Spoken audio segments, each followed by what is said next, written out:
called for Mumia's release in 2011 on behalf of peace and reconciliation. I trust you will judge righteously, she said.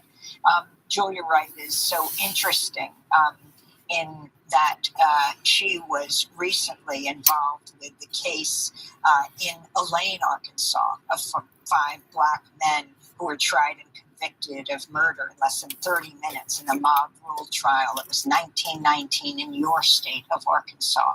Can you talk about what you see as the parallels? You referred to the landmark case of Moore, M-O-O-R-E, versus Dempsey, capital D-E-M-P-S-E-Y, the 1923 case where the Supreme Court of the United States, Justice Oliver Wendell Holmes wrote, the majority opinion wrote, that where there has been a mob-dominated trial, it violates due process. And in that case again, the Supreme Court invalidated the murder convictions, the first-degree murder convictions of 5 Black men who were sentenced to death. And that, again, is precedent. That is, again, a connection. And Julia Wright, bless her heart, has connected the dots between the Elaine race massacre, the massacre of Black people in southeast Arkansas by white vigilantes and by federal troops, by the way, and the incarceration and the refusal to release Mumia Abu-Jamal. Mumia Abu-Jamal is now in prison because, and let's be clear, because of bloodlust. There is the notion that a police officer was murdered. Daniel Faulkner was murdered. And the prosecution messed up. The investigation messed up. And Mumia Abu-Jamal was wrongfully prosecuted, wrongfully convicted, wrongfully sentenced, and is now wrongfully incarcerated. But our bloodlust prevents us from acknowledging that. And I understand that as a state court trial judge who has tried murder cases. I understand that the pain of victims. I understand the desire of colleagues to get revenge. However, justice is never about revenge. We do not allow victims or the friends or partners of the murder to decide what justice is. Justice is doing right, not getting revenge. And we need to understand the difference between the two. Judge Wendell Griffin, there's so much more to talk about. Judge Griffin wrote the essay, Finding Justice for Both Maureen Faulkner and Mumia Abu-Jamal, referring to the widow of the slain Philadelphia police officer Daniel Faulkner. We will link to your piece, and we will also do a part 2 conversation with you as you come to the end of your judicial career. You'll be retiring at the end of December after 24 years on the bench. You are also the pastor of the New Millennium Church and author of The Fierce Urgency of Prophetic Hope. In part 2 of our conversation, we're going to talk about your illustrious career on the bench. People should check it out at democracynow.org. That does it for our show. Democracy Now! Produced with Renee. Good morning, good evening, good afternoon, and welcome to Dreamy Dreamland with Sensei Al Bob. I am your sensei, your griot, to tell you a story. And that was Democracy Now! With Amy. And that's a good show, you know. She has her own bent, but everyone does. So back in 1969, I was a photojournalist for the High Point Enterprise in High Point, North Carolina, furniture capital of the world. And I had a really good friend who was a great photographer, and we were photographer buddies. And we basically had all through high school been photographers together, you know, in the private school we went to. We weren't like the super rich like our fellows, but you know, we were the cheeky monkeys, right? So we ran the no one wanted to run the yearbook, so we did for 3 years, right? And we got rewards for it because we were so artistic, right? My father threw those books away. My father threw most of my stuff away. The stuff that was really valuable, he threw away. The stuff that was crap, he kept. It was like, thanks, Dad. And but that was my father. And to expect anything different, it's like, it was more like a crapshoot, my dad, to see, because he had his good sides, to see which side would pop up, right? And I got pretty good at making, towards the end of their lives, I took care of them for 28 years, so I was pretty good at keeping them from fucking up, at least with me. But when I was a photojournalist, so, I was down hiding from my draft board in plain sight at Duke. I had friends who went to school there, so I was like staying in their fraternity. And so anyway, I had Weegens and a herringbone jacket with patches, so I could like blend in. And my buddy, who was in High Point, which was 40, 50 miles away, called me up one day and said, "Hey, listen, I just got a raise. My boss, the photo editor, he died, and they gave me that job. Do you want to be a newspaper photographer and be like being Batman?" I said, "Yeah." So I went there, did that, eased my way into it, right? And since I was white, I photoed. I was a photographer for the High Point Enterprise was a large paper, like on the level of Newsday in New York, right? Not quite the New York Post, but Newsday. And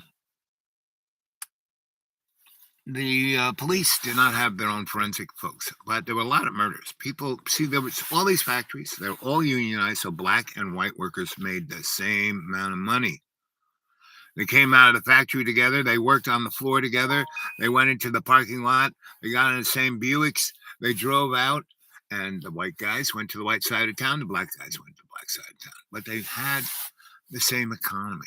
So they were living, and the black people actually kind of lived better because since they were segregated, they put all their money back into black businesses. So they had black banks, black churches, black movie theaters. They didn't go to the movie theater and have to sit upstairs. No, they had their own movie theater, right? They had their own everything. They had great restaurants. The Pink Tikka, best restaurant in town, that was for white and black. But it was owned by black people. It was in the black neighborhood. But because the food was so good, the white people came. So that's when I realized that racism was a smokescreen of and it's not capitalism. I mean, if we had a capitalist state like, Adam Smith was talking about, things would be pretty good, but it's not.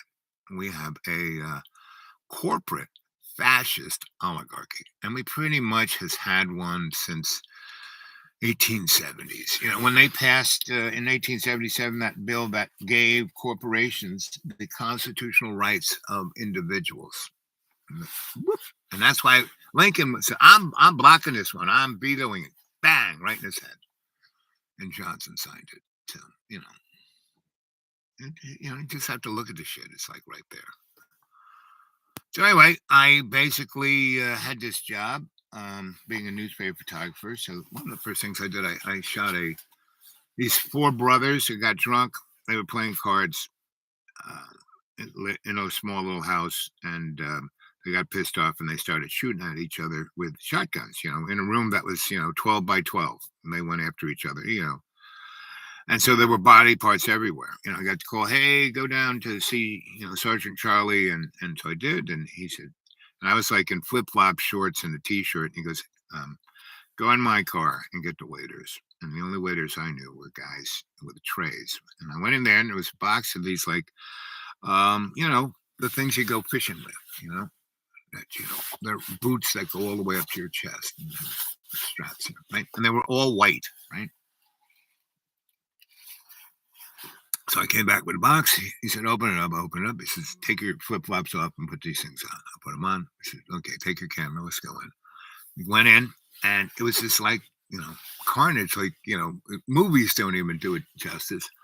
And guy's head is like up on the bookshelf. Legs and arms are everywhere, blood everywhere, slicker than snot. He stays at the just go in there, take pictures of that. So I started taking pictures like Ouija, hanging on the side, doing it this. He goes, no, no, no, no, no. And he gives me this box, and it's these little yellow numbers, like there's like 10 ones, 10 twos, 10. And he goes, put these numbers around the body, right? Like northeast, southwest, and then off of each Juliet. And it's not only one, but one A, B, C, D, E. Right. So you take pictures, and so you can get reconnoiter of what angle and how things represent across the board. Right. So I do that. And he goes, come out here. And I was that those white waiters were just covered in blood, right? And so he takes me around the house where there's a hose, turns it on, hoses me off. I put my flip flops. And by the time I'm done, it's maybe 1 a.m. And he goes, so you hungry? I said, sure, I can always eat, right? So he takes me for the first time to the pink teacup, right? And they had this pie that was like, right? And I had pie, and it was, and we talked, and I told him my story about growing up in New York. He told me his story being Sarge. And he goes, I basically run the department. Yes, there's the chief of police, and yes, there is the captain, and yes, there is the colonel, and yes, the mayor. But, the day-to-day, I do it, right? So, well, you're really good. Hey there, Fishy. Good to see you, girlfriend. Fish is the queen bee. She got me this little table. I really didn't realize what it was, but once I got it going, this table is the best. Thank you, Fish, for this table. Thank you, thank you, thank you. Right. And so there I was, being this, and I definitely didn't look like anybody. Pretty much everyone in the newspaper wore pants and shoes and white shirt and a tie. Me, just t-shirt and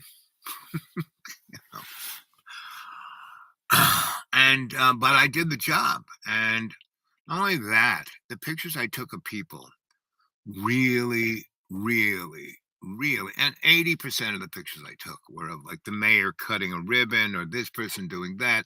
Of not murders, but or car crashes. About 20% car crashes, murders, things of that nature. But the rest, 80%, is like the goings on. Because it was a very social town, right? Very social town. And I took pictures of everything. I started taking pictures of black folk too. And they had their own paper, and I gave them the photos. And the guy who owned it and the editor of the newspaper once, and everyone would have breakfast at the teacup, right? So within a month or two, so I go there all the time with the Sarge or with whoever I'm with, and they buy me breakfast, lunch, or dinner, whatever it is. And I get to know the people who work there. And one time, about the fourth or fifth time I was there, the lady who owned it was just cursing up a storm in the kitchen, and the Sarge, what's wrong, man? This Ethel, what's wrong? And it was just that refrigerator. It's either like it never works or it freezes everything to a block. And I just got up, walked in. I said, ma'am, I think I can fix it. Oh, I don't think you can. She goes, nobody can. I have all these. This is an ammonia refrigerator. You know what that is? Sure, I do. This refrigerator was built before 1928. And I just started going down the line and said, so blah, blah, blah. And she goes, And I just kind of go over. And because just a few years earlier, working for Grandpa's Stall, I worked for Grandpa Hotel Bar and Butter. And they had buildings with like 20,000 square refrigerators that were ammonia, right? And the modern Freon refrigerators just couldn't do what ammonia could do, but it was deadly. One little leak, you couldn't smell it, bang, you're dead, right? So it was like nothing to fool around with. And so I went in there, and the whole thing about gas expansion law is when gas expands, it absorbs heat. And when it's compressed, it gives off coolness, or one way or the other. I mean, I'm not quite sure which one, but that's kind of what it does. And that's what a heat pump does, right? And so if you have a source like a real heat pump, basically they drill wells, and the difference between the pressure at the top of the ground and below is enough to cause that gas to go into a liquid, or that liquid to go into a gas. And at that point, you either get things cooled or heated. And so With a real heat pump, using that difference, you are getting 90% of your heating and cooling without use of any electricity whatsoever. That's why heat pumps are just amazing. Now, the heat pumps you probably have, right? It's a thing out behind your house, and it uses the difference between that gas or liquid and the outside temperature. Now, it's not as much as that well, but it still does it. But you still need you need about 15% more electricity, but still, that's way better than just using a compressor to do it, which uses up another 60% of electricity that you're not using with the average guy. But if you put in the 1890s, they did this heat pump thing and they used it to make electricity, and they did it in the Florida Keys. And this French guy built a well right through a coral reef, like down 100 feet. And that was enough temperature to change that ammonia from a gas to a liquid, or a liquid to a gas. And so in that process, there was two things that happened. Heat was created and pressure. And so there was enough of those to turn seawater into hydrogen, oxygen, and salt. And they kept the salt and sold that. And they turned the hydrogen and oxygen and burned it to make steam to run an electric generator. So in 1891, down in the Keys of Florida, where they had no electricity whatsoever, they had this restaurant had refrigeration, ice, salt, and electricity, right? And that sucker worked for this little compound restaurant hotel in Key West up until 1967. I went down and saw it, right? I was amazed, right? And, no one made a big to-do. This is when I was at Cooper Union. I went down there with some friends, and that was my first real going to the Keys. And we went to that and saw it. And what was truly amazing, Florida Electric brought some crappy electricity into and had a diesel generator down there. But if everyone had one of these things, no smoke, no fire, no nothing, free electricity, refrigeration, and ice and salt, right? The Navy did it, but nobody else. So when Disney bought out the island, Key West was amazing. Had no, you got to a point, you parked your car and you walked around, right? There was no cars in town, bicycles. There was no paving. The roads were all sand. You could bring your dog into any restaurant. They could shit anywhere. There were parrots everywhere. It was quite, everyone was drunk. At any moment you would turn the corner and there would be Hemingway. It's it was an amazing place. Now it's just Disney. And it's like a subway car. And that's the world we're coming to, right? So anyway, so I fixed the black lady's refrigerator. Boy, she was ecstatic because it took me all of 15 minutes, because there's this little coil that is a plate, right? And that's the thermostat. And it's measured, the plate goes into the refrigerator, little coil is out in the ambient temperature, and it tells, there's two bimetallic pieces of metal, and it kind of move. And if it needs more cooling in there, it'll go this and open a little valve and do the refrigeration thing, right? If it's cool enough, it closes the valve. And anyway, I fix it, takes all of 5 minutes, and the lady is amazed, right? I've been trying for next month, and I keep telling me I should get commercial, they want $70,000 each. And she goes, "Come with me," and she walked me upstairs. There were two stairways, this big fancy stairways. I went to the main dining room, and this one from the kitchen up, right? And up there was where they had the speakeasy / gambling den / brothel, right? And it kind of closed when you could get alcohol again, right? But it was still amazing. It was really super fancy, satin and velvet curtains and everything top, lever and just beautiful. It was about, I don't know, 3,000 square feet, the whole top of the building, right? And it had these, like almost church window stained glass of, interesting, uh, sexual positions and things. And she goes, "You can live here.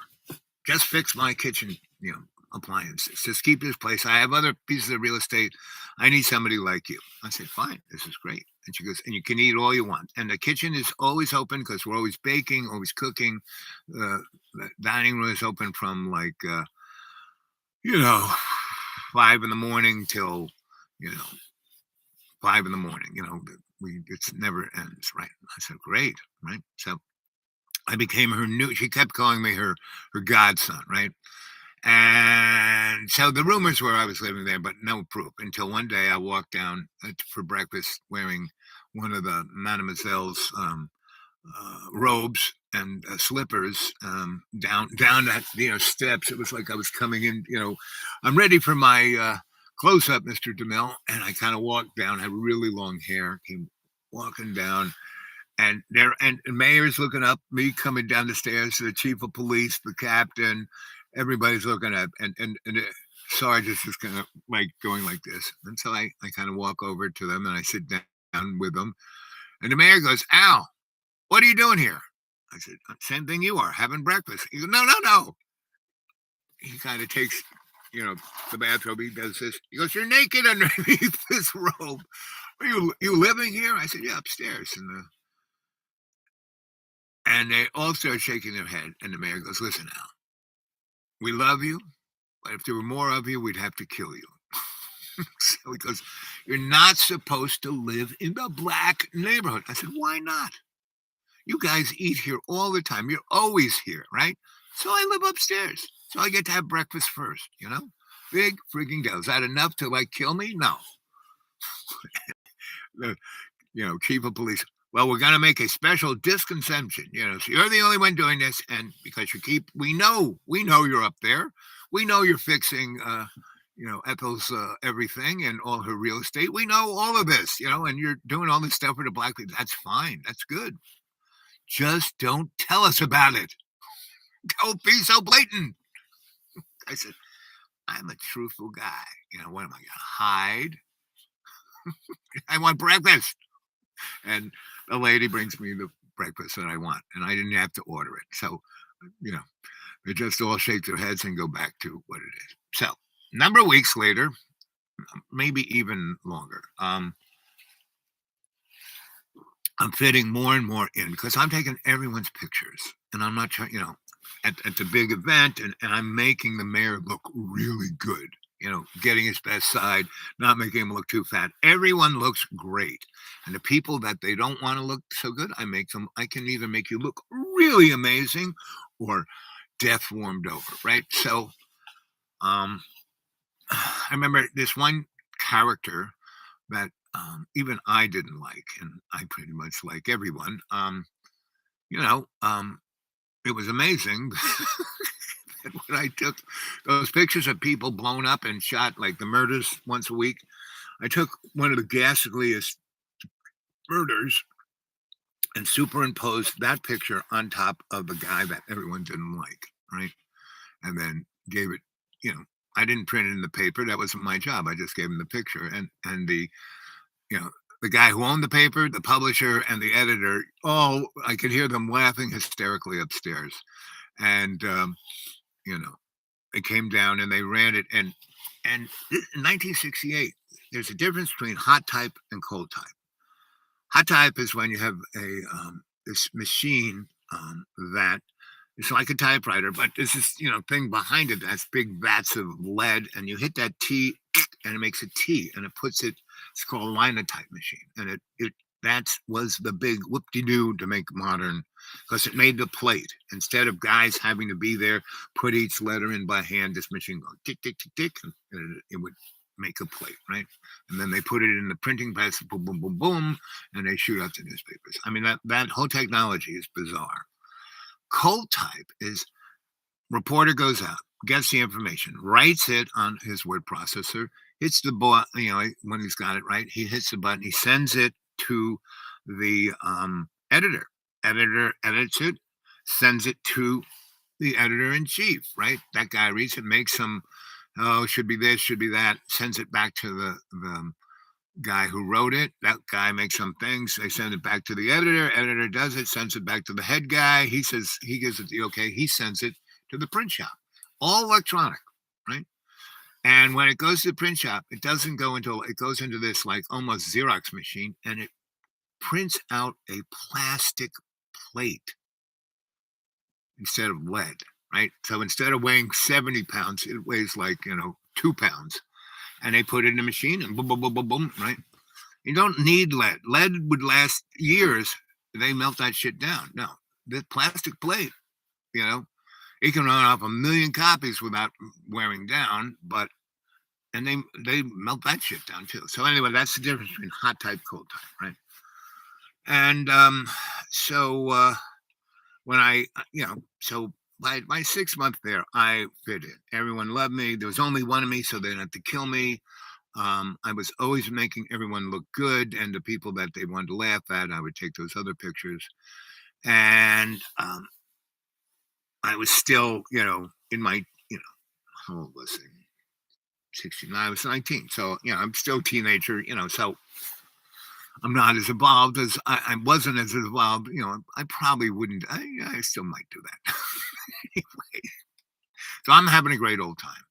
And I've got a car. I don't have a driver's license. I had this ID card from the, city police chief saying this is who he is. He's it was like, don't wait. If you stop this guy, let him go. Right. He's a newspaper photographer for, he's a photojournalist for the High Point Enterprise, and he's on the job, right? And staying in the 3 counties around High Point, everybody knew me, so I never I never had to worry about anything. But I didn't even have a driver's license. I came from New York City. We don't drive cars.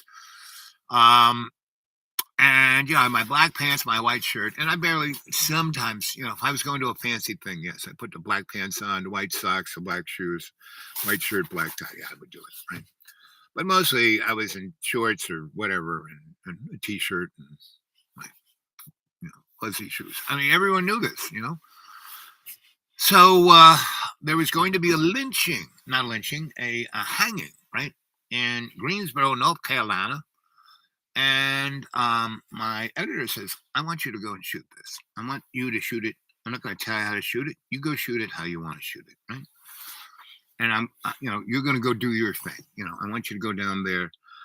And how I shot everything, I had a, list of the jobs I do all week. Go to the mart, and they're going to have a show for furniture, blah, blah, blah. And so is going to be there, blah, blah, blah. They're going to show up 2 days earlier. So, the famous person or whatever, that was supposed to be the whoopee-doo of the article. I would go hang out with them for a few hours, a day or two before, when they got there the next day. The event doesn't happen for another 2 days, but they're preparing. So I would go and talk to them and take pictures while they were preparing and all that kind of stuff. So I would write a kind of outline, right? The guy who's the editor would write the story, take what I wrote and, make it, appropriate for the reader of the High Point Enterprise. And then take the pictures and put them in there. And it became very popular. It was a stylistic of that paper. So they were paying me pretty good, because my buddy, who was the photo editor, he was doing other stuff. So I was like doing a job of 3 guys, making him look really good so he could go stoop everybody else's wife. And everyone knows. I mean, even though it's a big town, like county seat, blah, blah, blah, everybody knows what everybody's doing. So I was as transparent as you could get. So everyone was like, once they got used to it, they said, maybe we should do this. So anyway, I get sent to Greensboro like 3 days before, right? So I show up, and my police chief has written a letter stating on his, paper with the seal on it, and saying that I am this guy is representing, the High Point Enterprise as a photojournalist, but he's also representing High Point News, High Point police department and the prosecuting attorney and the mayor. I'm representing everybody. Don't fuck with this guy. He's okay. He's one of us. He may be a little strange, but let him do what he wants to do, right? So the chief of police gives me this letter, right? And I have my nice little laminated press pass. And the chief of police actually calls his chief of police in Greensboro, and the mayor actually calls the mayor because the guy who has all the power is the guy who owns the High Point Enterprise, because he also owns the Mart. He also owns 3 of the big furniture. He is employing half of the people in High Point Enterprise. So he's got some serious cash, that guy. So I was working for him, and he liked me too, right? So, and that is the bottom line. I could easily have been someone they wanted to kill. I mean, they said, if there was more of you, we'd have to kill you. Meaning, and that's where this show is really going to, is to that point, right? Of your living your life, right? Because you're either a person who kind of just goes along to get along, meaning you're just a good Nazi. You're either someone who's self-righteous and thinks you're, liberal or this or whatever you think you are, a mud puppet, a fascist, whatever. They're all the same. If you believe that you are something and you do not have, love in your heart and forgiveness in your mind, then you're just sorry. And that is what this story is about today, right? And here is a little thing. So here's one of my students. Oops, I'm going to have to stop this. Oh, look, stop right at 40, 40, 44. We'll go to that. We'll go to listen, and we'll play this. So this is one of my students. And when I met him, he was an angry bartender. I mean, really, really, right? And so he hung out with me here at the Deep Green. And that's kind of on my card. He said, art party ringleader, minister of fun, right? And so, what's this? And I said, well, it's kind of religion, right? And so I try to bring levity and good times for everyone, so they can be in a good spirit. So, good morning, good evening, good afternoon, wherever you are, and welcome to Dreamy Dreamland. Your Sensei Al Bob is here as your griot to tell you a story. And please send something to my PayPal. Come on, it's Christmas time. Haven't received anything for a month, right? I checked it out. Everything's seemingly working. So at least send me something so I can see if this thing's working. So remember, PayPal, send it to the dudeawake42 at Gmail. Dudeawake42 at Gmail. Dudeawake42 at Gmail, right? Dudeawake42 at Gmail. And if you want to talk to me, that's the best way to do it. That's my Gmail, right? You want to ask me questions, personal anything, right? So how about some more thumbs up? The 3 of you, let's get some thumbs up. How about some comments? How about getting some of your friends and getting the subscribers? Listen, we're up to past 700. Praise Jesus. God and Jesus, God and Jesus, God and Jesus. So here is this guy, and he gets a hold of me every now and then to, because I'm his sensei, right? So here we go. This place, I haven't been running 12 space heaters at a time. Well, I don't know what you do, John, when you're there by yourself. But when I came up, you had all the electric heaters that you had. And see, John, I am not telling you this as like a get over or nanny or you're wrong. I'm not saying anything. I just say it was a worry. It was work. It wasn't like I just plugged stuff in and didn't care or something. I had to work in the house so it didn't go bad. I have to go inside. It's cold out here. Yeah. I don't want to drink or something. Yeah. Are you speaking to me at one time? It's not my speech. Some people make things a reality for when they think about it or something. And maybe you can go into more and keep doing that, or my parents do it.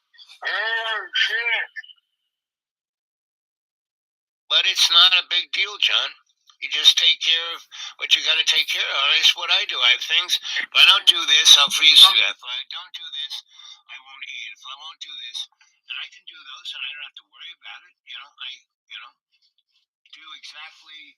Let's see what this guy has to say. The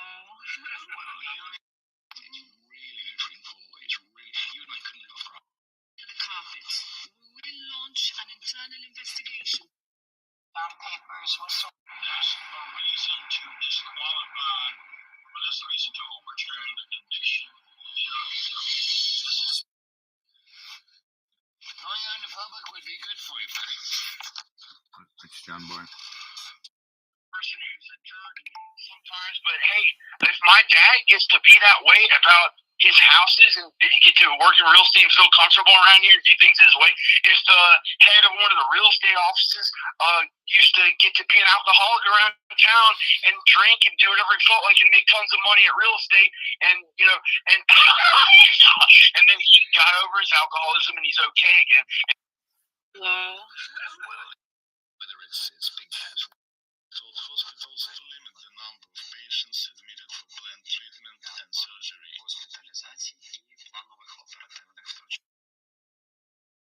And then it started out with, hey. Yeah. Where are you? I don't know. Oh, no, this is... Did you ever do angel dust? No, I got it. I don't think I did. I got dusted twice in my life, right? I never did it on purpose anyway. Right. That's it. Both times I got dusted. I was at a party in college in Hofstra. I went to one of the colleges I went to was Hofstra University in Long Island. It was built on a old Air Force base, right? Oh yeah, there it is. And then they called the guy up and I've known you 7 years, and I 2 of those first years were when Danica still lived in Roanoke.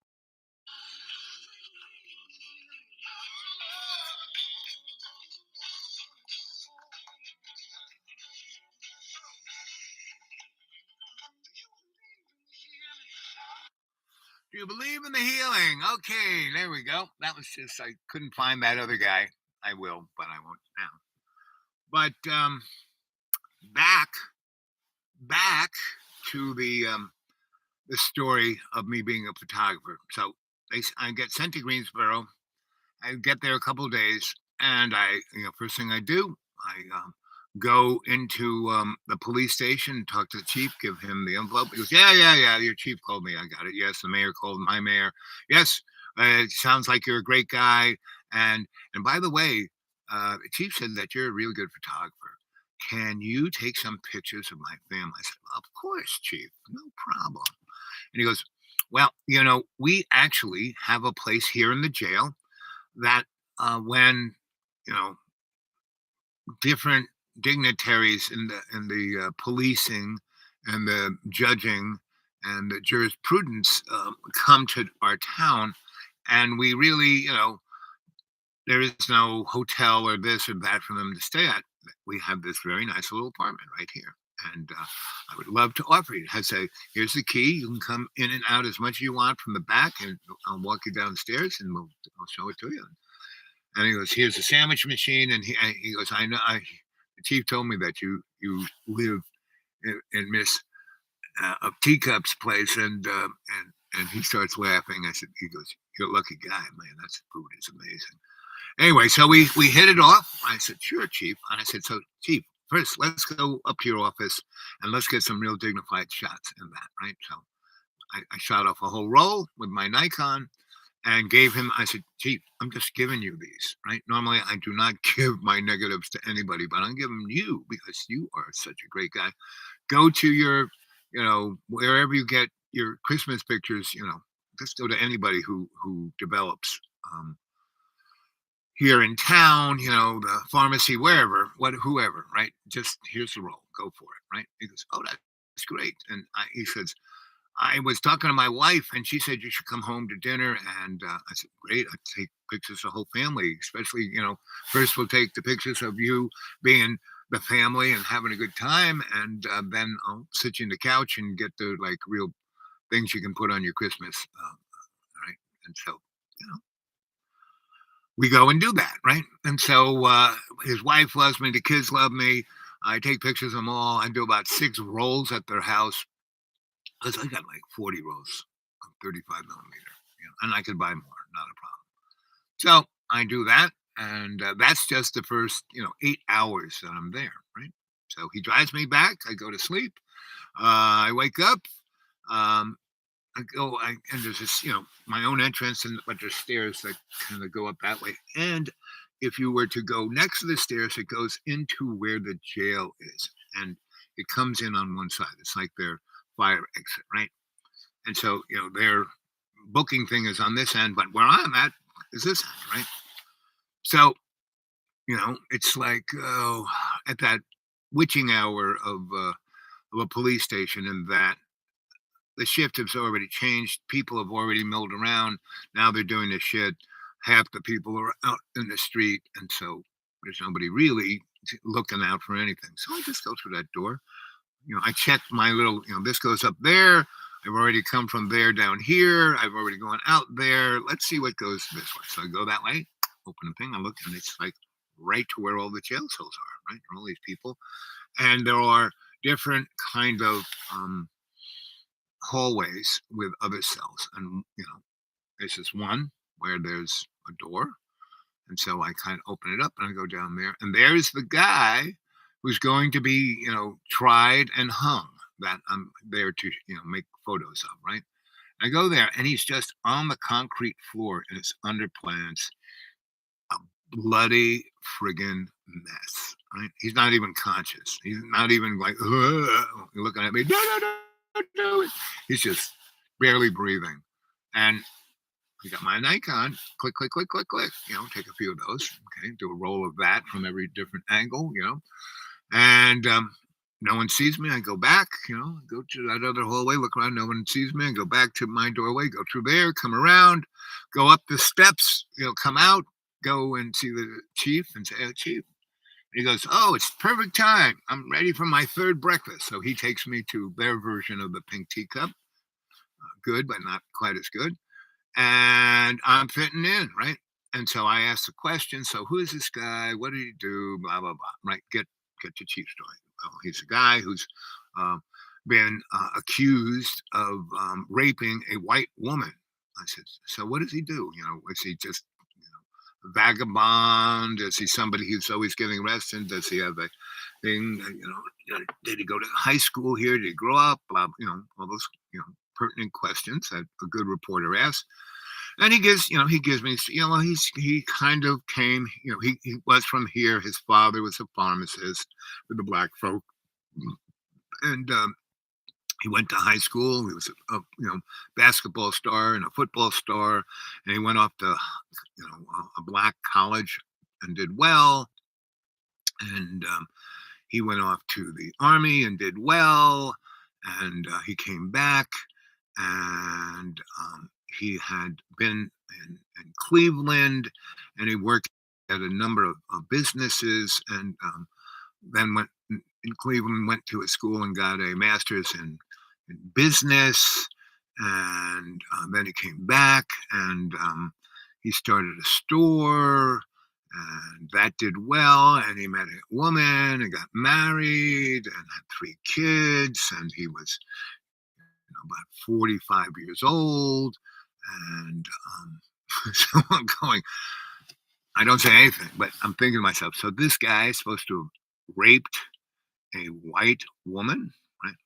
So the guy keeps on, and he's expanding, and he has the biggest store, and it's right on the edge of the white community, and right there in the black community, but just right there. I mean, the strip mall is right over here. He's right there. They can easily just drive right in. He's got a big parking lot, and there's this, doorway on the side in for white people, right? And there's a whole section of stuff for white people. And it's kind of set up just like it's set up in Sears for the black folk, this place where the black folk come in. And anyway, but he had such good product and good prices that the white people actually do this, come in there. And so he's like nibbling at the, he's not only making a lot of money because everything's segregated and all the black people buy their stuff from him, he is nibbling at the white market, right? And so, because he's got really nice clothes and stuff that the Sears doesn't have. So anyway, I'm seeing the picture. That this guy's getting blamed because he's getting too uppity. He's moving on the white market. He's too smart. He's too much of a uppity nigger. And that word nigger is a word that if you look it up doesn't mean black people. No, sorry. They'd have to be blanco, but no, it is a word referencing to someone who is stupid, not stupid and ignorant, right? And you can not be able to read and still be intelligent, right? And I would say at that period of time, most black folk were. But the black high school and grammar school were way better than the white because the black people put their money into it, right? They were really, it segregated, only black people. So they were really good at getting good black teachers. And even though the state gave them a little money, they put a lot of their own money into their school to make it a good school, right? They had great, they realized their kids only had a shot at college if they were really good basketball stars or football. Well, not football, but basketball stars. And so, or athletes, right? So anyway, so I'm seeing all of this, and then the two head sergeants, I go have lunch with them, and basically hang with them, and take pictures of what they do, right, day to day, right, and again, give them the rolls of film. Go take these out, right? But I kind of pump them from all this. So what happened with this black guy? So what, how did that happen? I mean, what do you know the guy? Did you ever? He said, well, I shopped in his store before. I have to take my uniform off and come in looking like somebody else. But yeah, that's, anyway, so I'm getting this whole really solid picture of what's going on. And so I said, so were you there for the interrogation? He goes, no. And one of the sergeants said, it wasn't an interrogation. I said, okay. So anyway, he is arraigned, right? He's been beaten to a pulp and he hasn't even been charged. And so I'm there that's one of the reasons I was there for a couple of days. So I go there for the arraignment, right? And they just drag him in, in a, basically they put him in a robe. But they drag him in. He's still unconscious. He's bloody. He's black and blue. He's broken.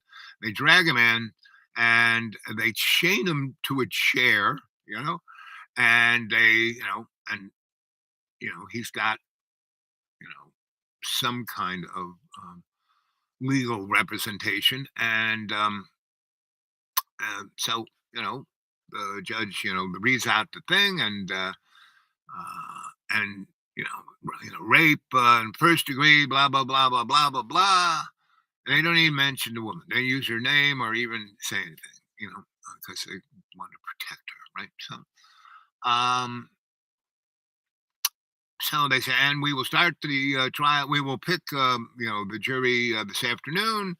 And so they drag him away. And the legal defense for that guy, the black guy, says, Your Honor, we're going to send Mr. So-and-so to a hospital. Well, it's not a hospital. It's just a room in the jail that has, hospital, like has bed with clean sheets, right? And that they're going to kind of clean them up for when the trial starts, right? And so they basically, take them down for that. And then the afternoon comes and they pick the jury. It's all white guys, right? And they just, they have 12 guys come in. They ask them a few questions.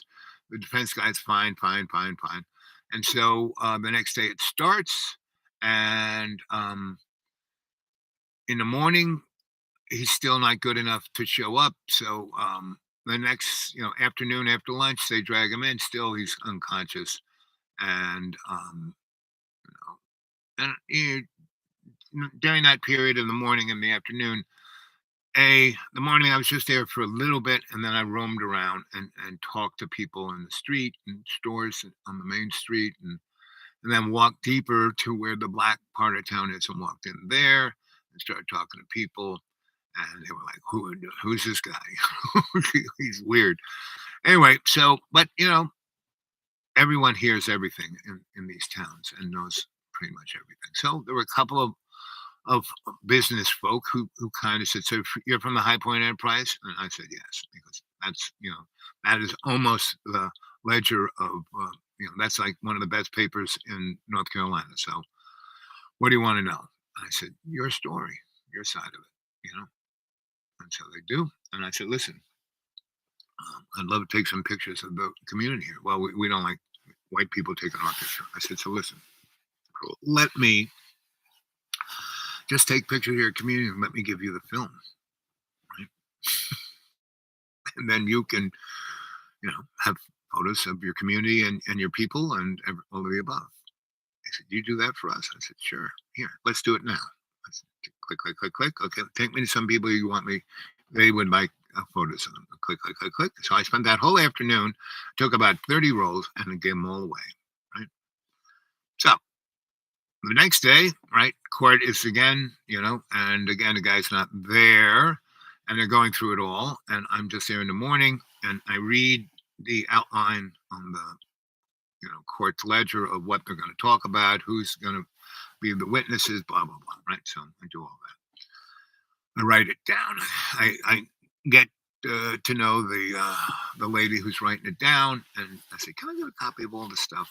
And she goes, "Sure," because we have this new system that I click it away, and yes, I have it on my roll, but it's also making a copy, right, into a machine, and so it's like I can hit a button and print it out. So come in the afternoons, and I'll give you a copy of each day. I thought, that's great. Do you have got any kids? Let me take some pictures. So I was doing that, right? So I'm there about 3 days, 4 if you count the day of me traveling there and getting in and seeing the chief and going to dinner with him, and then I'm there 3 days. So 4th day, they're going to, and I've talked to everyone, been to both sides of town, got the story. Really, this is what it is. Got all the, as much evidence as I could get, and then,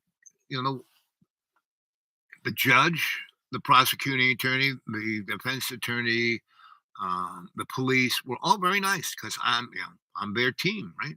I'm representing. They love it that the number, it's not the capital newspaper, but it's probably the most read one. And so anyway, and I've taken tons of pictures of everyone, and everyone thinks I'm. And so yes, I took pictures of the chief and his family and everything. I gave him like 3 or 4 rolls or however many, but I kept one. So I got that. And every time except for the black folk, I did not keep a roll of film for them. I gave it all to them, right? But everybody else, I kept one roll, right? So, and one of those mornings, at the shift change, I went in, like, to where the guy was in that medical bed, and he was like, and I kind of went in. He goes, "Who are you?" I said, "I'm a newspaper reporter. Can I take some pictures of you?" "Yes, please do. Look at what they've done to me." Blah, blah, blah. So he tells me his story. He goes, "It's just the Chamber of Commerce want to get rid of me. I do not break any of their Jim Crow rules, but I'm making more money than any of them put together. And they really, really don't like that." Right? So I said, "Fine." I said, what's the outcome? Are you going to go to jail?" He goes, "No, they're just going to hang me." I said, "What, for rape?" He goes, "This is South boy." I've crossed the line. And I thought, 1968, 1969, it was, and I've been all over America. I'd served the country. I'd gone to college. I said, "Well, that's pretty." He said, "Tell my story." I said, "You got it, buddy." And so I took some pictures of him. I said, "I'm going to give these to your wife." And he goes, "Okay." that's nice. But here, help me and clean me up. Well, I see you're pretty clean. He says, no. I mean, sit me up, you know, make, get the light right, because these are going to be the last pictures my wife have of me. I want her to see me loving her and loving the kids. So took those pictures, right? And I took like 3 rolls for the wife and 2 rolls for myself, right? And so the next day, he's, they're going to hand it over to the jury, right?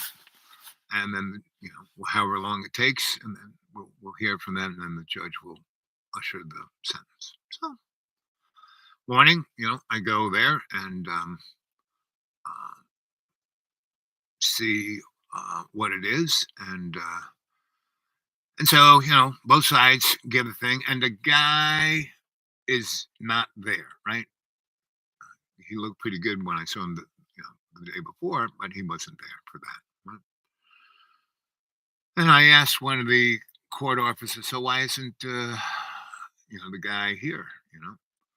And he goes, well, he doesn't have to. He only has to be here when he is, when the jury says whether he's guilty or not guilty, and then the judge will give him his sentence. I said, the judge is going to do it right then and there. No deliberation. No, he said, no, not guilty. You can go.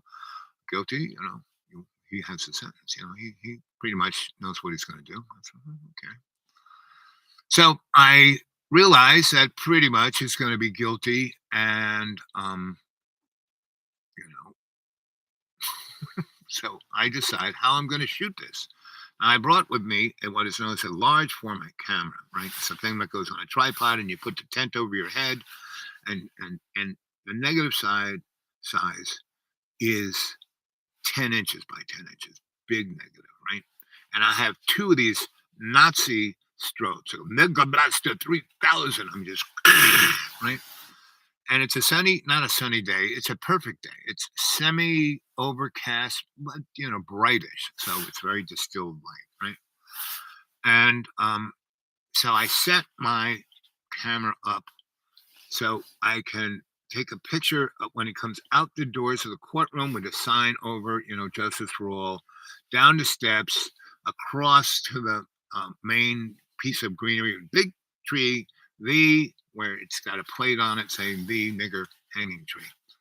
And so, and I don't understand why people, when you use that word appropriately and within context, it adds the meaning. It said, oh, it's the N word. No, if you call somebody that word, and yeah, maybe, but you shouldn't use that word, right? Unless you're black. And I am black. I am African American that is melanin challenged. Me and Steve Martin, the jerk. We're both jerks, but I'm a moron. He's a jerk, and only for 40% of the time. So I get that, right, and I get my Nikon. I got 3 Nikons, right. I got one with this Zeiss amazing lens. It's a 50, and it's like a fisheye. I got 180 degrees, and it doesn't do that fisheye thing. It looks like it's shot with it's a 20, but it looks like I'm shooting with a 50, but it's wide angle. And I got a strobe on that, and that's a motor drive, right? And so I have a 50, and I got a zoom. And I use it as a portrait. It's a portrait lens. It's, I think was 30 to 175. So I would zoom it in. And all these cameras, I have somewhat on depth of field. When you stop a camera all the way down, that little light, that, like my format camera, I have it stopped all the way down, right? And so when I take that picture, everything from 5 inches from the lens to infinity is in focus. And because I'm using this killer strobes, it will spread that kind of flashlight to everything, right, to infinity. And the nature is the clouds are making a nice, grayish, dense light, ubiquitous, right? So I'm set, right? So I've already taken all the pictures of everything, like the B-roll, and I've got my car parked right there. And the sheriff, the day before, he goes, so how are you going to shoot? I said, I want to be here. I'm going to have my format camera out. I want to do this. And he said, fine. And he gave me a bunch of these little red plastic cones. So he said, just put those. No one will get in your way. And I said, fine. So I was all set up. I had all my equipment ready. And so the way a format camera works is the film is in a holder that keeps the light from getting in, and you slide it into that and you pull out the thing on the focal plane, so now it's ready to be exposed. So when you hit that shutter, the light will come through the lens, go on the film, right? Then you slide that thing back in, you take that out, you put it in the box, you take out another one, you put it in there, you take that out, you're good, ready to shoot, right? So, and I have this other really great little thing hooked up to my focal plane that, because since I have it stopped all the way down, I really can't see it that well under the tent. But I don't have to, because I have this little thing that tells me how well I have the focal plane. It's all stopped down, it's all set. I don't have to do anything except hit the shot, right? So I'm waiting. I got my Nikon, and with a 130 to 175, and I'm just kind of shooting, and it's like a carnival. Everyone's popcorn and cotton candy and hot dogs, and people are jumping around. Celebration. All white people, right? And the black folk are like 4 blocks away, kind of look at the side from the side of the building, looking like that, and so I wasn't there. I wasn't in the courthouse when they found him guilty, and the jury only talked for 10 minutes from the time the judge handed it over to the jury. They went in and they came out 10 minutes late, handed a paper. Everyone said guilty, right? Judge, hanging.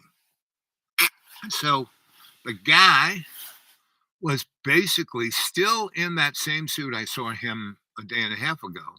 But again, he's kind of unconscious, and they beat him. So that nice white shirt has got blotches of red blood coming through the white shirt, right? And so they, come out the door opens, bang, first big format picture, and they're like dragging him. They're dragging him down the steps. Next, bang, right? And all the people, there's a thing made to get the crowd away, and I put myself right where I could look down there, and it was like on either side, everyone's hundreds of people screaming, give us Barabbas, and they're dragging this guy towards the tree, right? And I got about 6 pictures of that, and then they put the noose around his neck and they hold him up, because they let him go, he falls down, right? He has to be standing, so they're like got him propped up. And they put the rope over the thing and tie it around a garbage truck, and and he doesn't make too much noise. He's just, and then his head pops off. Boing!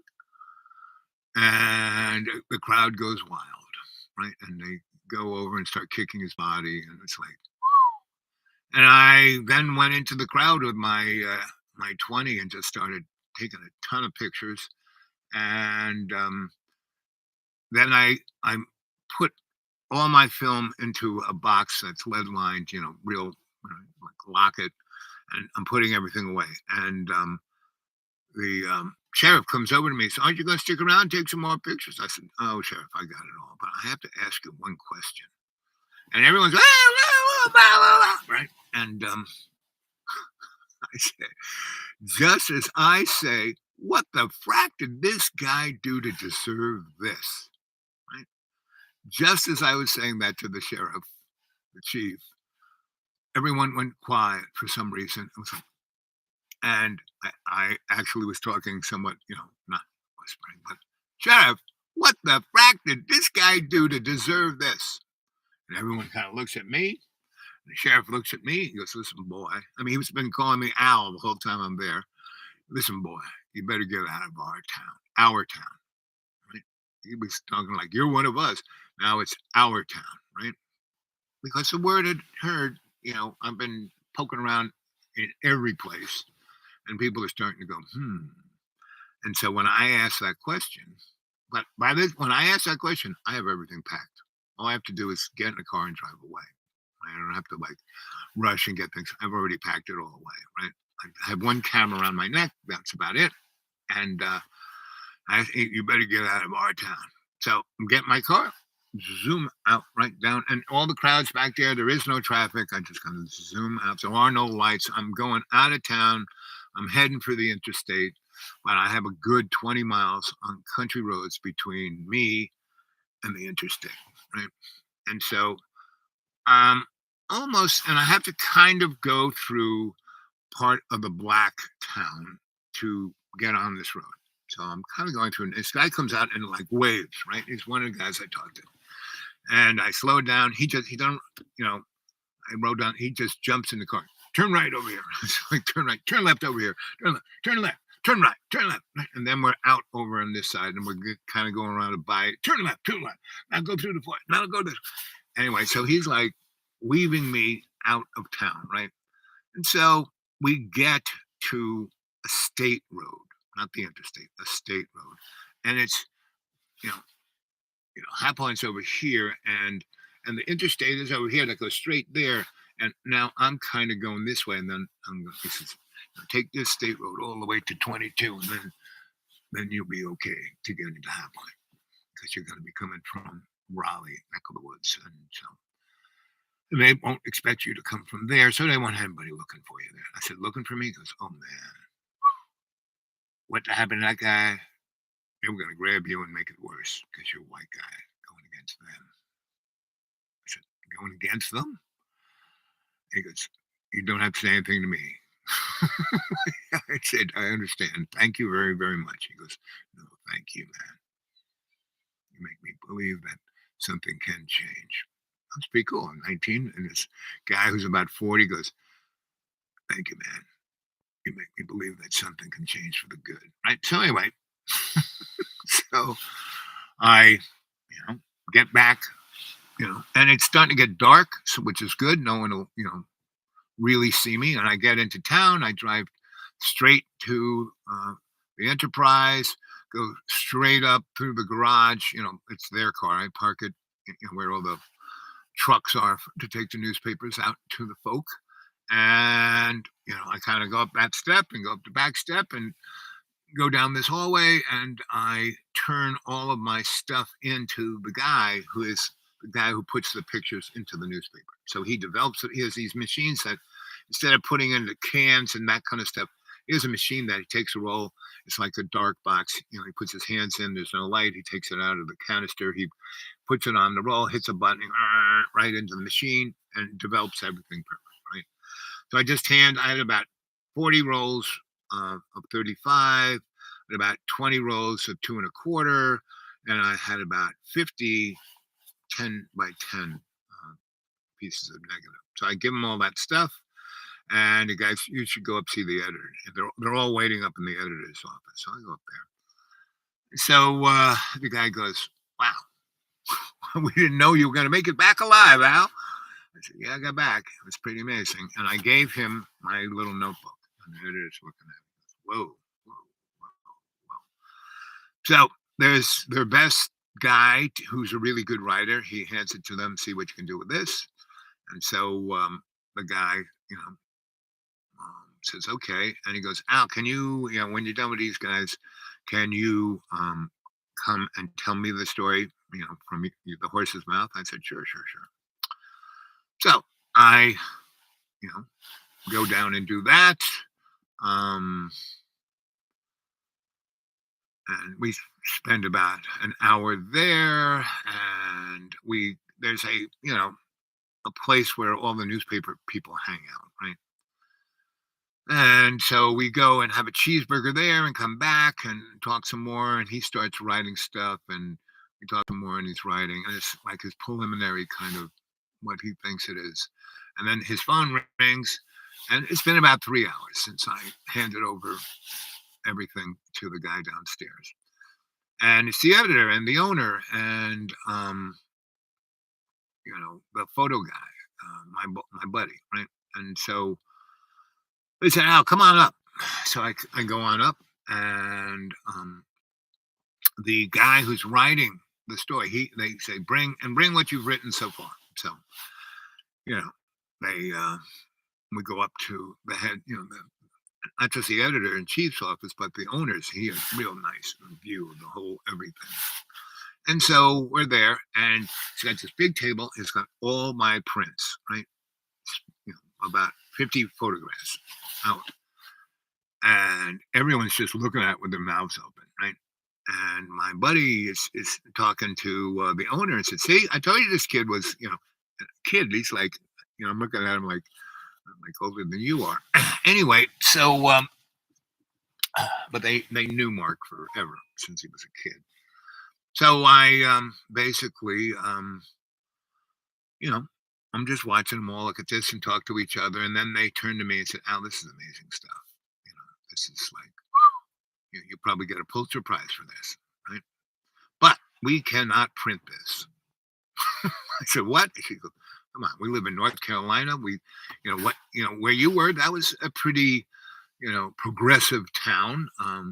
Quite not as progressive as us because we're totally unionized, and so everybody works together. But yeah, I mean, the first 4 days you were there, everyone loved you, and we got reports back that you were professional and really good, and took pictures of everybody, and everyone loved you." And then a day after that, they started to get reports. "Well, he's like talking to black people," and the other said, "Well, but shouldn't he?" And he was playing dumb, and he goes, "We cannot print this, period.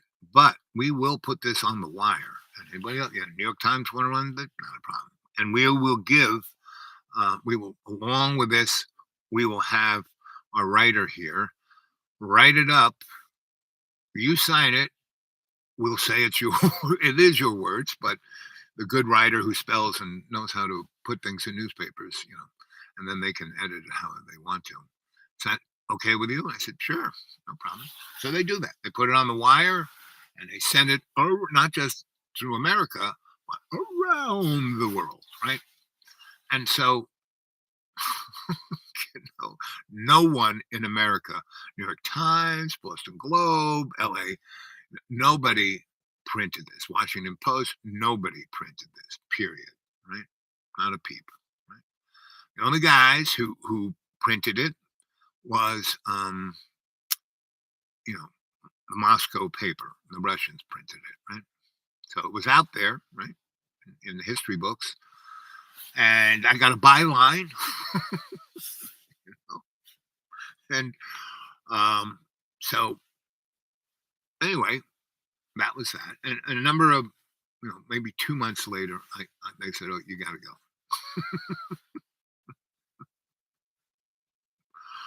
So that was not a problem.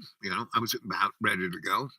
I had a lot of fun. I was there for, I think, more than a year, maybe 13 or 14 months. I got there in April, and I think I left in June of the next year. So anyway, and everyone, the police chief shook my hand and said, "You were really, I love you, but I love you, man." The mayor, everybody, so it was all good, not a problem. So, and I got myself a vehicle, right? Meaning they gave me a vehicle, and they gave me the press card. And one of the reasons why I left was, so I had this press card from the police department of High Point, North Carolina, right? And the mayor's office, but they wanted to give me a national press pass so they could go send me other places to represent High Point, right? And when they did that, it had to go through the FBI and other things. And that's when those folks got in touch with my police chief and said, "So is this guy such and such?" "Yeah, that's him." "Well, is this his social?" "Yeah, that's that." "Well, can you hold him?" He goes, "Hold him? What? On what? Do you have any charges?" "Oh, no, we just want to talk to him." "Can you hold him so he doesn't get away?" And he goes, "Well, you got any charges? It's the marshal involved, blah, blah, blah, blah, blah." "Oh, no, he hasn't done anything wrong." And just hold him. Keep him there. We'll be there in less than 24 hours. So as soon as he got off the phone with that guy, he came over and said, "You got to get out of town." I said, "What?" He says, I put paperwork in for your national press pass, and they're asking questions about you. And they don't want me to arrest you. They have no charges against you. You've done nothing wrong, obviously, but they want to talk to you for some reason. I said, oh, I know why. And he goes, well, so I just left, right? So I got to drive out of town in a car, and I took it to a certain, he says, take this over to so-and-so, like wherever you're going to go to that guy, and he will give you another vehicle, or he'll give you some money for this vehicle, however you want to play it. So I do that. I take some money. Better to not be in a vehicle and just, hitchhike, ride the rails, that kind of stuff. And I basically go back to Duke. So that's the story of being in a place where, if there were any more of me, they'd have to kill me, right? And so I wish I could. Let's see if I can. I can't believe it. I don't know what I did with this other guy, this other thing here.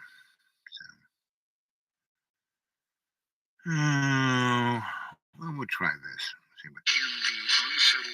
School, and so they have big gymnasium, and so there are a lot. Allen Ginsberg was my roommate. We had this amazing apartment on Avenue A. This is the guy. And Avenue B and 9th Street, right on the park. So I go to a number of churches. Sorrento's, but I'm in the upstairs at Barra, and he's in the main restaurant, and so he comes on at night, and when I'm about to leave, and he checks his bar down there, and he's great at that, I get it, that's his thing, he's very organized and super OCD about everything, and it's almost like parents marking the bottle, though, because he noticed once or twice that I had to grab something from him, because in the middle of the rush, I ran out of it, and I didn't have time to go back to the locker and get a manager to open the thing, so that became his thing. He comes into work, I swear, thinking, if he touched my shit, I'm going to give him hell. And he comes and yells at me for it. So he's done that like 3 times. And then, I know, it's crazy. And haven't you said, hey, listen, we're on the same team here. We got to work together. I've tried to have that conversation, yeah. And what did he say to that? He just, in the moment, you might be kind of like, okay, because when I reach common ground, but then when he comes in the next time, if something's missing, he comes and reams me. Yeah. Well, you know. To the point where I said one time he was doing it, and I said, I did take it, and I really meant to replace it, and I'm sorry, Dad, like that. And so the youngest guy got a kick out of that. Like, did you really call him Dad? I mean, here's a guy's like 40-something, he's younger than me, but he's so uptight. Right. Well, there's this fine line where it's called diplomacy, where you let a lot of shit just slide, right? Oh, no, I do. And there's other things like my dad, he was a freaking colonel in the Air Force, and I was the youngest by 5 years. My mom popped me out when she was 50, right? So I had all these other brothers and sisters, and I was like another universe. I mean, that was one reason my grandma grabbed me.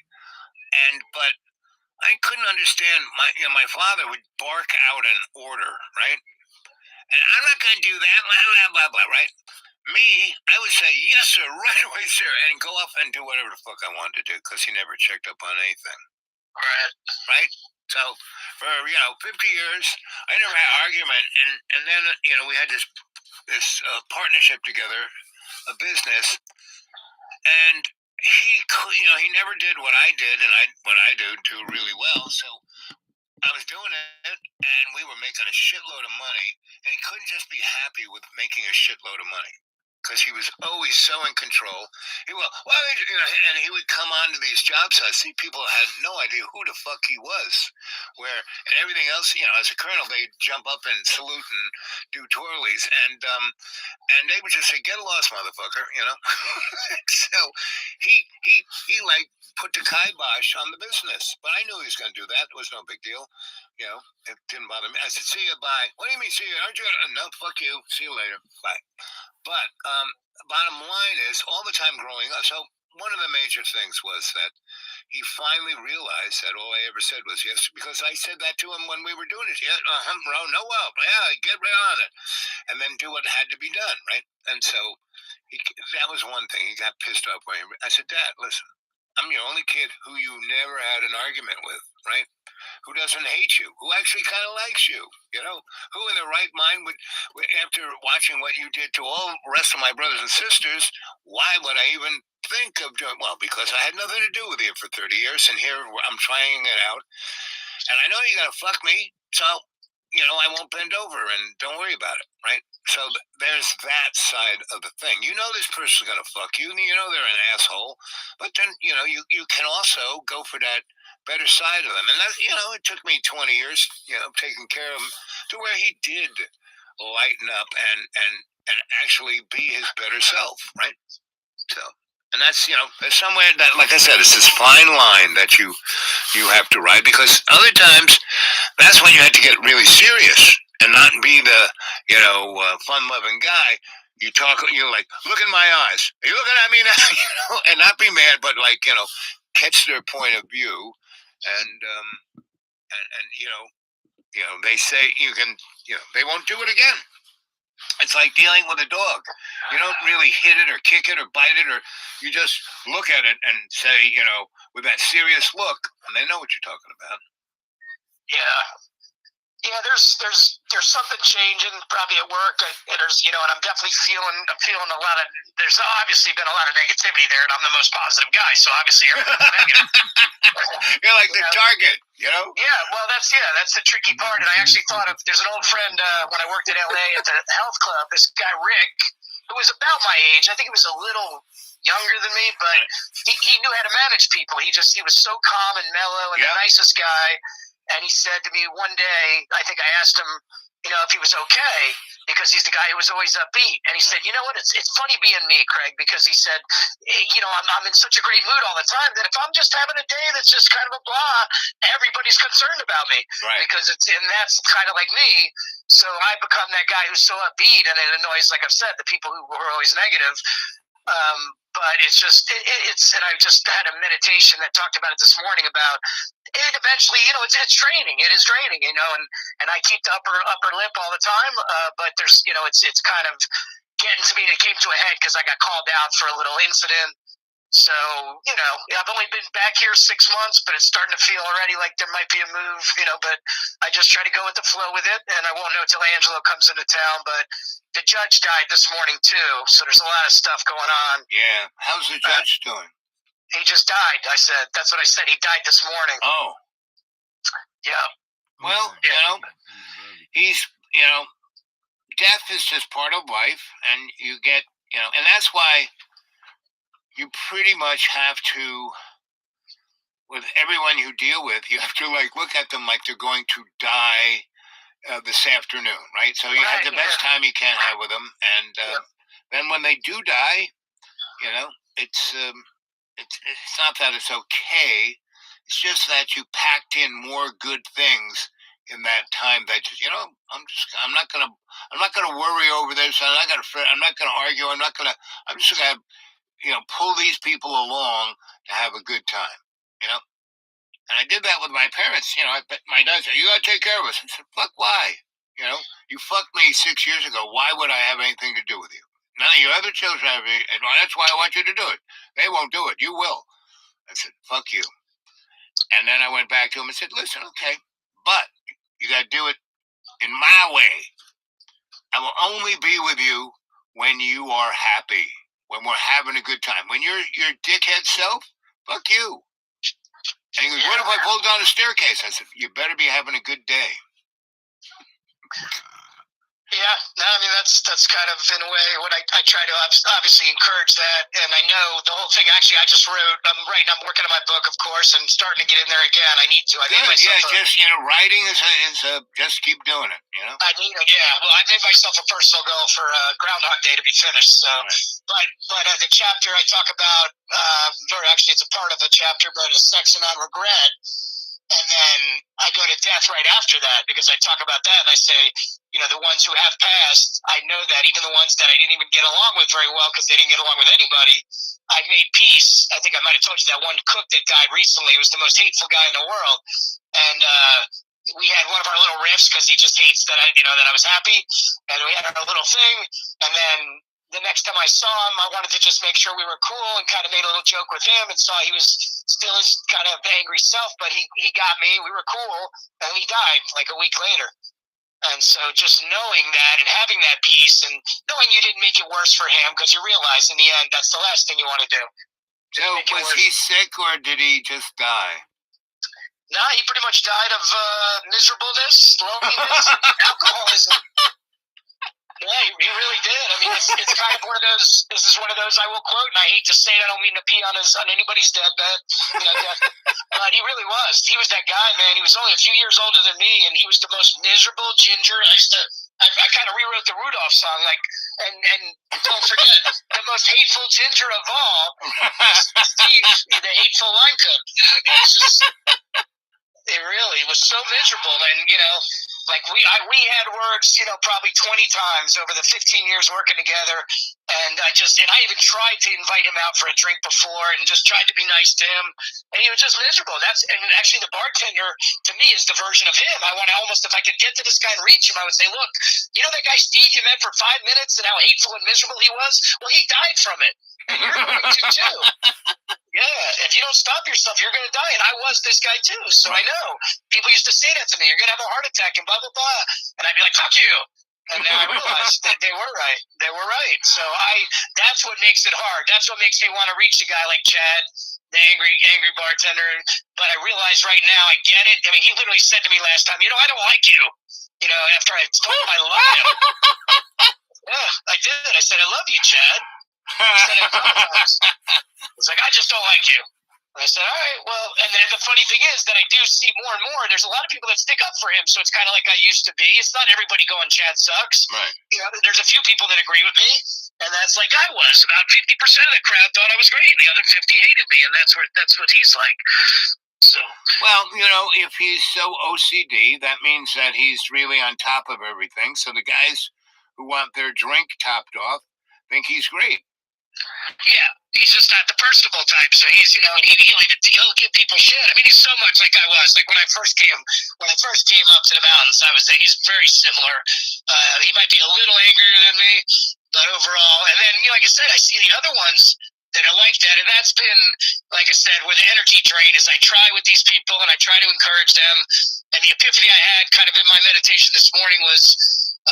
Again, just not to, I give kind of, and we talked about it last time I said it to you, and you said, no, not tough love, but I sometimes point it out to them, and that is me, that is my ego, that is me being a little selfish because I'm so annoyed with how negative they are that I have to say something and say it sometimes in a way that's going to make them feel worse, and that's the opposite of what I want. So I have to realize more and more just to continue to show, and that's going to annoy some people still because I'm not happy and singing at work, but at least not putting them down for not being happy, and that's something I have to work on. Almost everything's duality in this material world, but the duality here is, first off, you just lead by example. Yeah. You don't even have to say anything, just do your thing. Don't care what people, care about how it affects people. You don't want to hurt anyone's feelings or, do that kind of thing, but not care about their judgment of you, right? And so you just lead by example. That's number one. Number two is when, the thing that you were calling tough love, you have to step back just a little bit past, step back past your ego and look at what the best thing you could say to them to help them out. I don't know if I told you this. When I was 16, I was kind of the dude, I had been like Mr. Electrician of all kinds of stuff since I was like about 12, right? And I was working in clubs and, Allen Ginsberg was my roommate. We had this amazing apartment on Avenue A and Avenue B and 9th Street right on the park.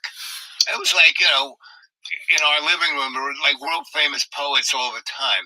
And, that's not the normal thing. So I was like the dude or the kid.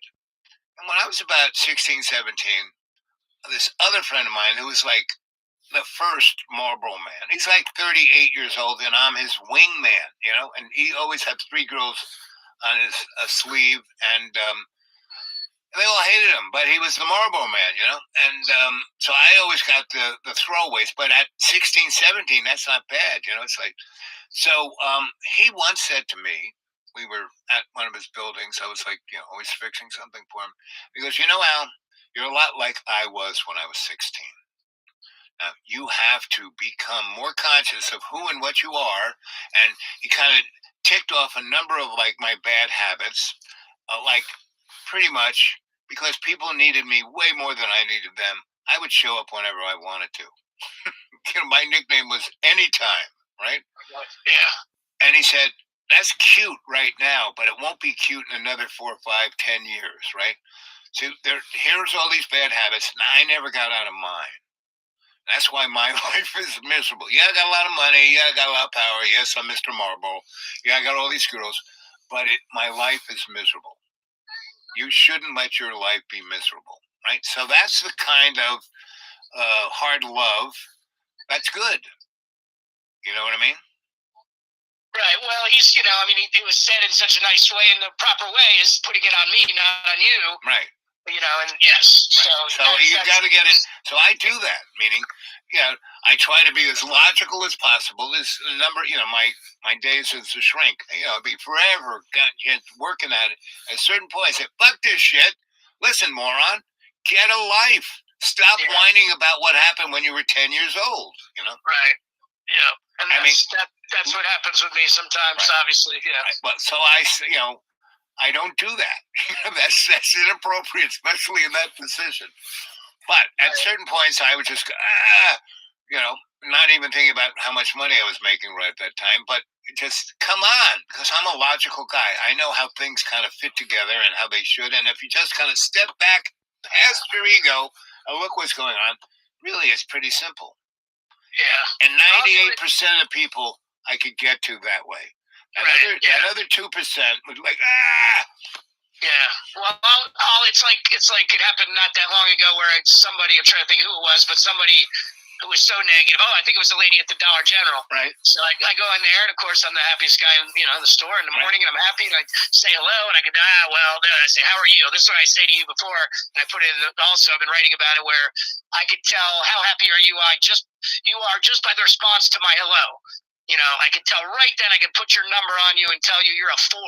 You're that, and so the lady at the Dollar General was like, oh, well, so-so. I'm getting through the day or whatever it is. And I say, well, it's a beautiful day. I follow up with something chipper. And then she's like, oh, well, I just got over the flu and it's blah, blah, blah. And I said, yeah, I was just laid up for, many days too. But hey, now it's over, right? Now I'm just... But buddy, that's almost like Freudenscheider / passive aggressive, becoming that cartoon character that someone wants to just shoot. Right. Yeah. Yeah. Which one, her or me? Well, both.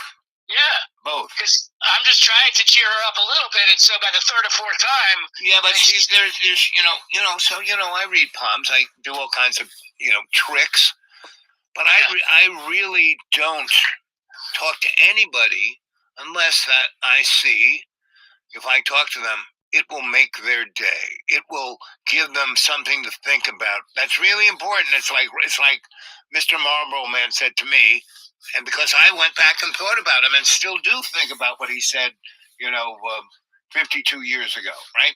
So I try to be that guy, but on a even more positive kind of note. But I don't talk to people who I see will become upset by what I say, right? And when I do, it's very infrequent, and it's when I slip and become a moron. Because, a good example is about a month or so ago, I was coming out of in Boone. Boone has some really great thrift stores, right? It's like the last of the town that has pretty good thrift stores.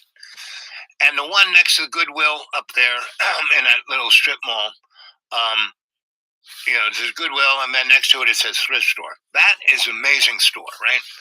So I was in there, and I bought a Jagunda, like Evinrude motor bar kind of blender that makes, half a gallon of smoothie. That right. one, really. for $3. It was fucking brand new, right? And that's because everybody in that thrift store is like either out of jail or, on a 12-step program, or they are at the bottom rung trying to remake their life, right? And I've been going there for years, and I read all those guys' palms, and I can read them like a book, and I can give them that good news, right? So those guys love me, right? So I'm in there, and they give me this, and I'm coming out like whistling. Oh wow, look at this! Like, oh, I have no use for it, but it cost $3, So I needed a cart to roll it out, and so I'm rolling it out. And this woman is kind of near my, and she like comes from this restaurant and like walks by me like I don't exist, right? And then like pushes the cart out of the way because she wants to get to her car faster, right?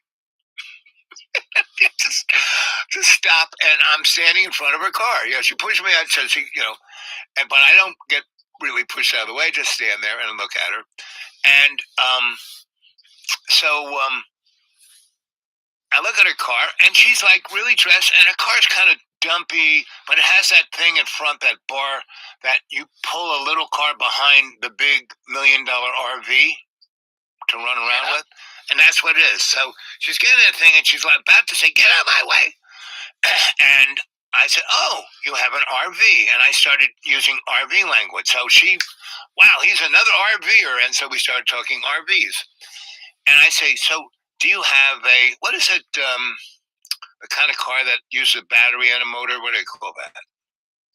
The hybrid. Hybrid. They are now making RVs that are hybrid, but it's like the rocket ship. I mean, if you don't know, my brother bought one. He blew it up because he thought he knew everything, and he just didn't do it right, and bango.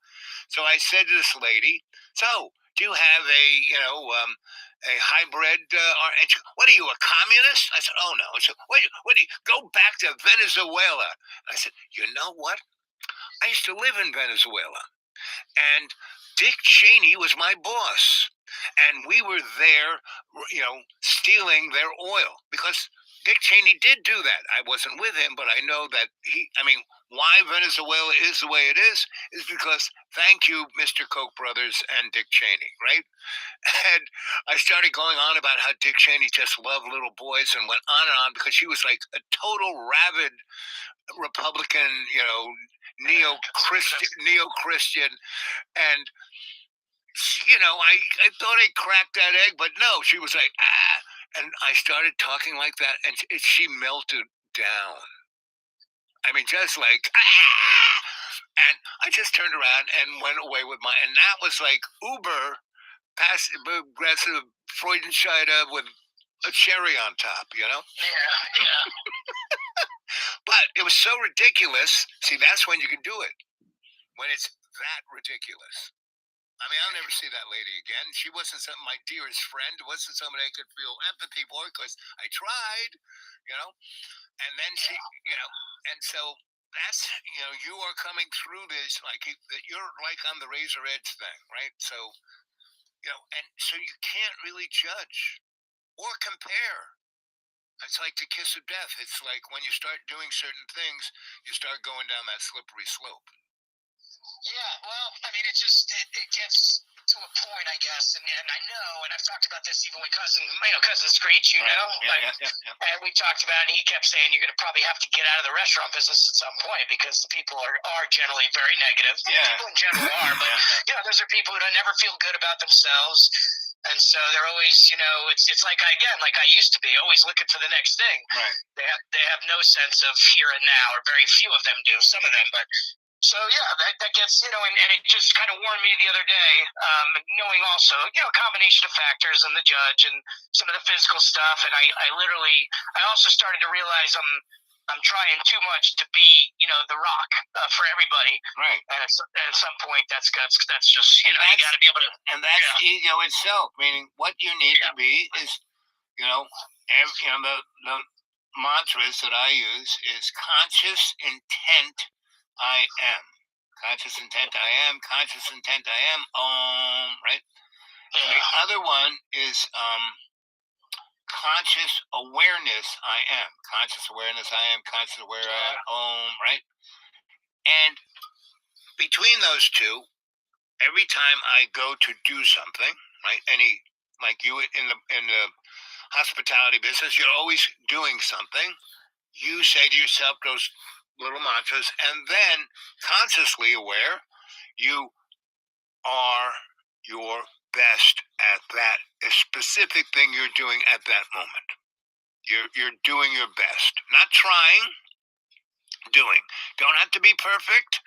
You're doing your best.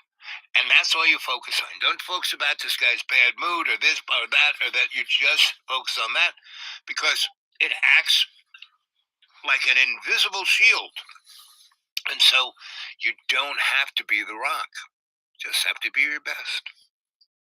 Yeah, well, I opened myself up to knowing that at least to reach out, and that's something I was working on. So I actually went. That was the day that I knew, the judge was getting very close. Probably one of the days I spoke to you for a minute, and then I went to all that shit happened at work, and it was just like I feel like I'm just trying all the time, and still, you just it's gonna happen, So obviously that day I just felt like a lot of negative energy going on, and then I went to the bar, which I've been limiting quite a bit, and just hoping to see Amy, and I did, and then I just said, Amy, I want to cry. That was my way of reaching out to her, and she's just like, why? And I started to talk to her, and she was actually working the day shift like me, which only happens rarely. She's right across the sidewalk from me, and that's special when I get to work with her. So she had done it the day before, but wasn't feeling well. I caught her at the very end, and now it was Saturday, and I knew that we were both off, Saturday night, and I was kind of hoping that maybe we would even go do something. And then next thing you know, she said, do you want to go to the Blind Elk and get a drink after? And I said, yes, I would love that. And so we went over there, and then I hinted about going to see our friend Allie at the Stonewalls, the steak place. I had smelled steak early in the day, so it's kind of almost manifesting and wanting to do this, but really just wanted to hang out with Amy, and she cheered me up completely, which is once in a while. That's the thing. Yes, even I need cheering up sometimes, and that's so. We had a wonderful evening. It was great, and so I felt kind of proud of myself for reaching out to her. And then one or two other people that and people have reached out to me because of the judge, and everyone knows when he was getting close, and so the community feel is there. And then there's partly that part that I'm disappointed that the other part are stabbing me in the back over there. Not that I wasn't wrong; I was wrong for what I did, and I will own that, of course. But it's this combination of those things, and that's life. That's really the ups and downs of life happening in a little period of time here where usually it's almost all up for me. So it's just understanding it's my time to go through that balance. But when you experience these things, they are, there's a great line in the Batman movies, Batman, here's the song, by the way, if I may look, here's the song that's on my radio right now. What is it? It's like a bridge over troubled waters. That's very apropos. So anyway, sorry. You never have to say you're sorry to me. Bruce, as a little boy, fell down the well, right? And his father goes and gets him and brings him back up. And he says, Bruce, and he goes, Bruce is like kind of freaked out and scared. And I'm sorry, Dad. And he goes, no, son, every time we fall down, all we have to do is get back up, right? And so that was Batman's, he was like almost immortal because no matter how he got beat up, he'd always get back up. So the part of that then the butler guy, drove into Bruce was, yes, you fall down, you get up, but you learn from that. You don't fall down that again, Yeah. And so that's, the real thing of life. In our lives, everything isn't perfect, and virtually every day stuff comes into our life that can annoy us at the very least, but we can learn from it. Again, you step back from your ego, you see your ego in front of you and how it's interacting with this thing that's annoying. And then you learn, oh, look at that. See okay, I won't do that. Okay, I could just do this. I could, there's always things you can learn from all of this. And that's because it makes you better and better. So then you become the better and better example.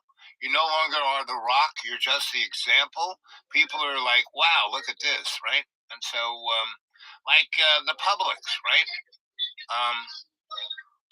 That's my office over there. At least once a week, because all of my doctors are in Boone, so I'm kind of over there, and so people know me. Everyone knows my name. It's like Cheers, and I've read everyone's palm, and they no longer see a quasi homeless guy wearing women's clothes. It's like, oh, that's Al. Yeah. And that's when you don't care. That's when you're not, letting these things get under your skin. That's when you're just being yourself and you're doing your best, right? And that's how it works. That's when you stop thinking about all of this and you just do it. You are it, right? Because you can that's a human problem. We overthink shit, Yeah, for sure. So. And writing is, I write every day. Okay, that's enough of that. That's enough of that. So that's one of my adepts, one of my folks who actively changing their life, right? And I'm always there for them. Some are doing better than others. But everyone who gets a hold of me at the dudewake42 at Gmail, dudewake42 at Gmail, started. All these people who started, they made the effort to get a hold of me. And then I was there for them. I'm always there for them. Just like I'm there for the unmentionable one, right? You heard a little bit of him. And, but he didn't want to change, And, I mean, part of him does, but, I've been, his cheerleader and there for him for 7 years. And pretty much same guy. Hasn't changed a bit. This guy, he has changed a great deal. I mean, he was, as he says himself, he was like that guy, and so, and he's much better. He's still that guy, and that's the thing he has to realize, that he's still that guy, and he has to just be his best, his better self. He can either be that guy that everyone hates, wants to kill, or he can be that person that everyone loves, and even though the powers that shouldn't be want to kill him, they will intercede and get him out of harm's way. So I hope you enjoyed today's show. That was like an hour and something minutes. How long was this show? Let's see. Hour and 47 minutes. Ooh, there's 147. So we're going to go now. We get a little hungry, a little tired. I'm going to take my nappy. What time is it? It's almost 4 o'clock. So yeah. Okay. And it's starting to rain. I don't want to walk around in the rain. So, okay, let's see. So I'm going to stop the rain. By the time I get back, drive a mile down the hill, it will stop raining. Get to take care of those 2 things I need to run around out in the outdoors to do, prepare to go to sleep. And so there it is. Okay. Love you guys. Talk to you soon. Yeah. Be your best self. Love you guys. Remember, you want to put something to PayPal? I could really use it. The dudewake42 at Gmail. The dudewake42 at Gmail. Dudewake42 at Gmail. Until I see you next. Let's see. I'll wait till 48:48. Here we go. Coming up to it. Love you.